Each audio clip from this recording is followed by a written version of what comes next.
टी20 world cup में Pak Bharat high voltage Thakare पर छाए गैर यकीनी के बादल छटते ही पाकिस्तान और भारत के क्रिकेट बोर्ड्स के लिए करोड़ों डॉलर के मालियाती जैकपॉट की राह हमवार हो गई।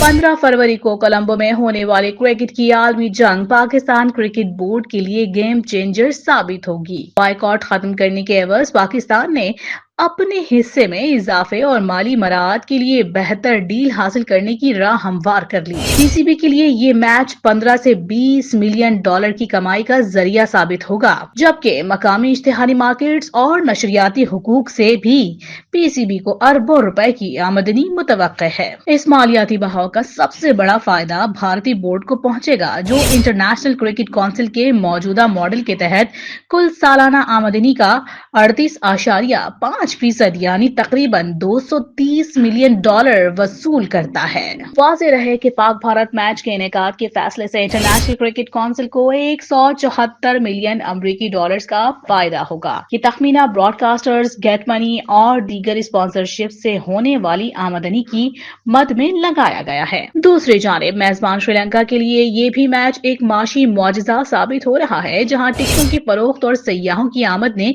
मकामी मईशत में करोड़ों रुपए की नई रूह फूंक दी है। श्रीलंकन क्रिकेट को टिकटों की फरोख्त, गेट मनी और ग्राउंड इश्तिहारात से 25 से 30 मिलियन डॉलर की बराह रास्त आमदनी मुतवक्के है। इसके अलावा कोलंबो के होटल्स, एयरलाइंस और मकामी ट्रांसपोर्ट के शोबे पाक भारत टाकरे से 92 करोड़ रुपए से जायद का बिजनेस समेटेंगे। आलमी मीडिया रिपोर्ट्स के मुताबिक पाक भारत मैच शेड्यूल के मुताबिक होने के ऐलान के साथ ही सट्टेबाज भी मुतहरिक हो गए हैं। अब तक के आदाद शुमार के मुताबिक हाई वोल्टेज मैच पर लगने वाली सट्टे की रकम का हजम कमो बेश 2.5 अरब डॉलर को छू चुका है।